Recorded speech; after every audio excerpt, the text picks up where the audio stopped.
Hey, what's up guys, it's Renaldo here. So before we get into this video, please be sure to smash that like button and please consider subscribing. Most of you that watch my content aren't subscribed to my channel, so I'd really appreciate it. Alright, so breaking news.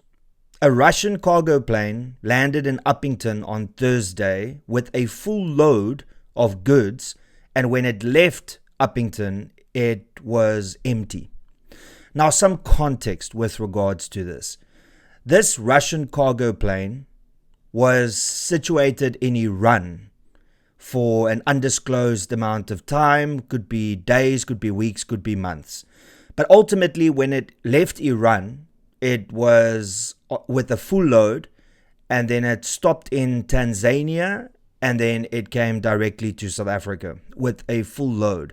Now, just some context with regards to this. This aircraft is owned by a Russian company, and I'll go into it just now when we read the article from The Citizen. But this aircraft has been blacklisted by the United States and also by other countries because they believe that this cargo aircraft has been used by the company in question and by Russia to transport military equipment, also nuclear waste. And it also owes 17 million rand for refueling, landing rights, all of the things that you need to pay when you land an aircraft and refuel and then take off again. So it owes 17 million rand, but a local company, which we still don't know who, paid for them to land. So the first question that needs to happen in Parliament is who paid for this, because then we'll immediately know what's going on here. So just to summarize, this Russian cargo aircraft that has been blacklisted by the United States and some other countries took off from Iran and with a full load and eventually ended in South Africa in Upington. Now, for those of you that don't know, Upington is also the area, it's close to the nuclear facility that South Africa had before they had to, disband it in the early 90s. So, and then you also think they had nuclear waste that they've carried previously on this aircraft going to Upington where the nuclear facilities is, and it's coming from Iran. This is the next Lady R incident in South Africa. Now, they gave approval for this aircraft to land. We don't know. The company that paid for it, we don't know. But I want to break it down as to why I think this took place. But before we do that, let's just quickly read through the article to make sure that I got all the facts. All right. US blacklisted Russia cargo plane had permission to land in South Africa. This is from The Citizen. The Russian Ilyushin IL-76 cargo landed in Upington with a full load of cargo and departed later with an empty cargo hold. A Russian cargo plane listed on the US blacklist due to suspicious flights laden with heavy load of cargo had permission to land in South Africa, the Department of Transport said. This is just going over. Belonging to Moscow-based Abakan Air landed in Upington in the Northern Cape on Thursday with a full load of cargo and departed later with an empty cargo hold. Questions. After departing Upington, it later stopped for fuel at Lanseria Airport for fuel, according to City Press. A question has been raised about what the plane was carrying when it landed in South Africa. The Department of Transport spokesperson Colin Msibi told The Citizen that Abakan Air applied for a foreign operator's permit. I can confirm, he's just refreshing it there. It must also be noted that the South African government has not blacklisted the operator. Furthermore, we have no knowledge or receipt of any information from any other government that this operator has been blacklisted, CB said. Well, this is bullshit because there are companies out there that track these aircrafts and they notify the area where this plane is going to land that, this plane in question owes a lot of money and it's blacklisted. So they were definitely aware of it.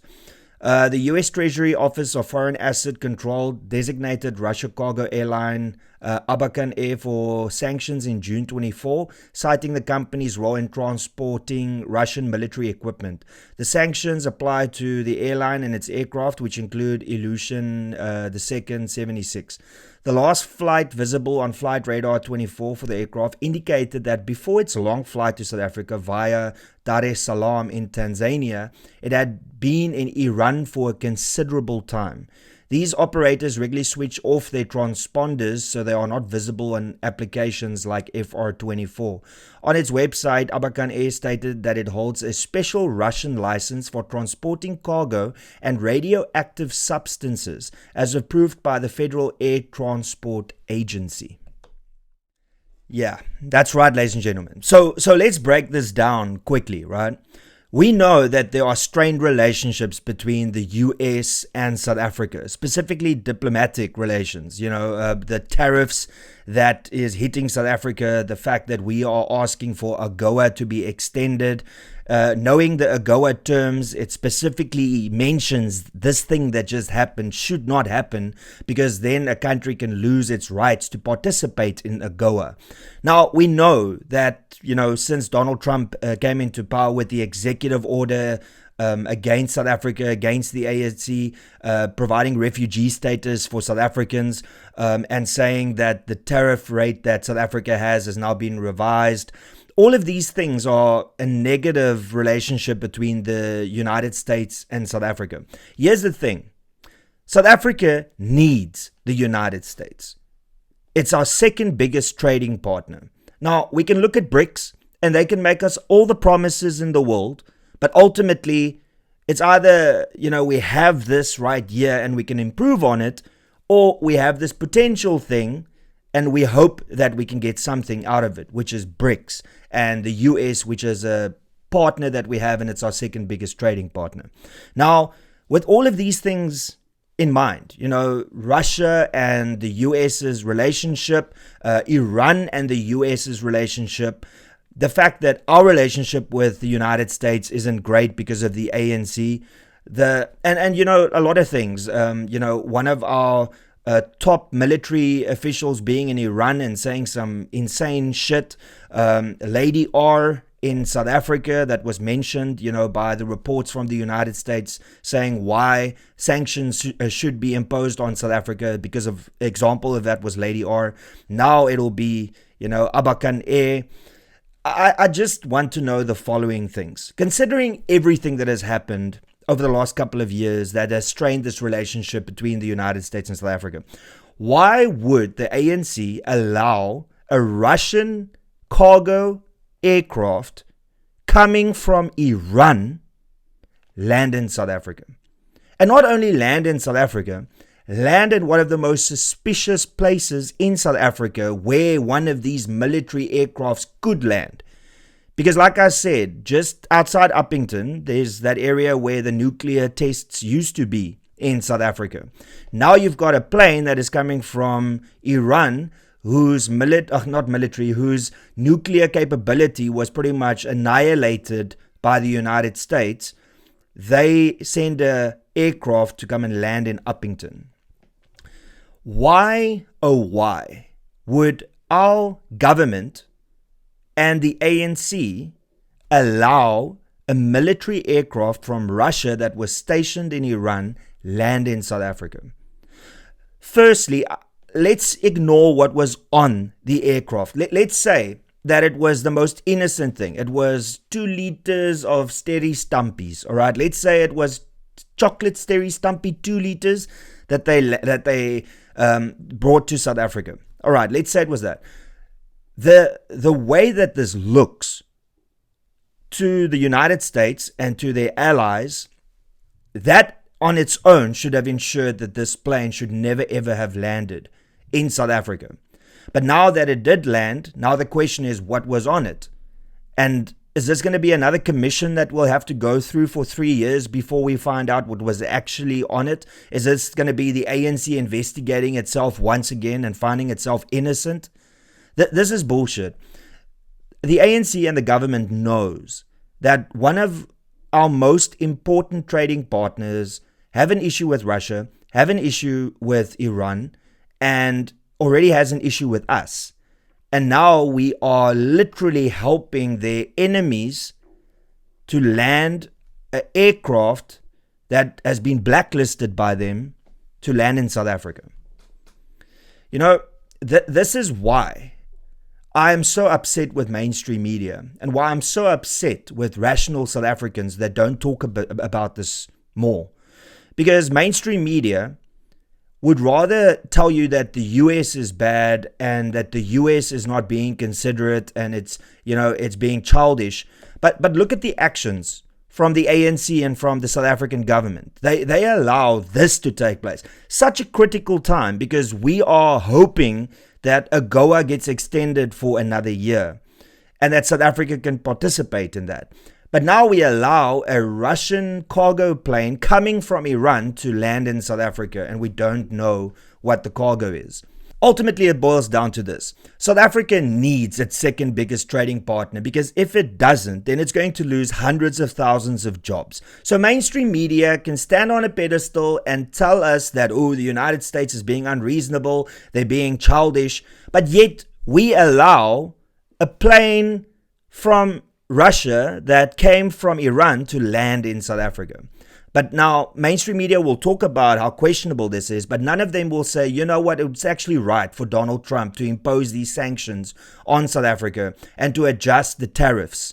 Because this is clearly a case of the South African government and the ANC specifically, they just don't want to learn. They keep on antagonizing, taking Israel to the ICJ, meeting with Iran officials, sending our top military people over to Iran, hosting Iranian people in South Africa, changing the name of the street in front of the US Embassy. These are all things that you need to look at. But when you hear what mainstream media has to say, it's, oh no, it's Donald Trump in the US that's unreasonable. It is AfriForum spreading lies, Solidariteit spreading lies, Freedom Front Plus spreading lies, and all the podcasters that are right-leaning in South Africa is talking bullshit, and we need to get the disinformation desk to report on this. Well, here we go, News 24. Put this in the disinformation desk and tell me what you come up with.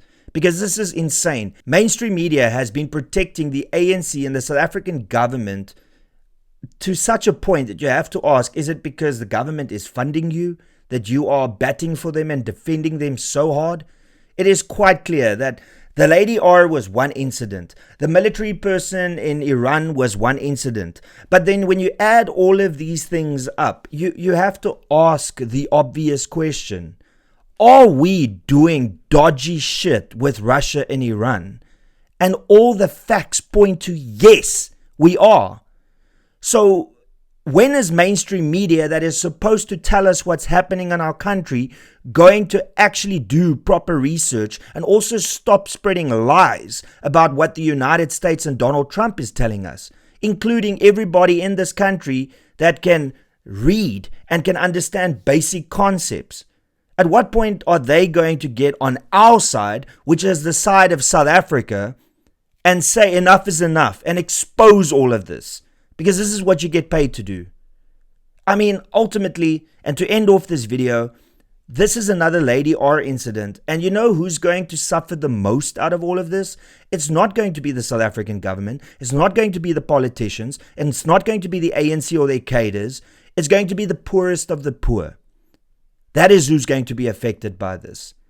So please speak out and hold mainstream media accountable for not telling you the truth from the start. And that's pretty much all I got to say. Thank you so much for tuning in. Please be sure to smash that like button, subscribe to this channel, share this video far and wide. That's really important. And if you support my content and you support this channel, please consider becoming a member. You can do so by clicking the join button below. And that's all I got to say. Till later. Cheers and peace out.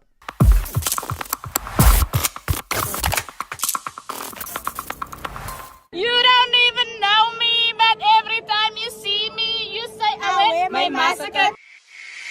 You don't even know me, but every time you see me, you say I went my massacre. My massacre. You don't even know me, but every time you see me, you say I went my massacre. My massacre.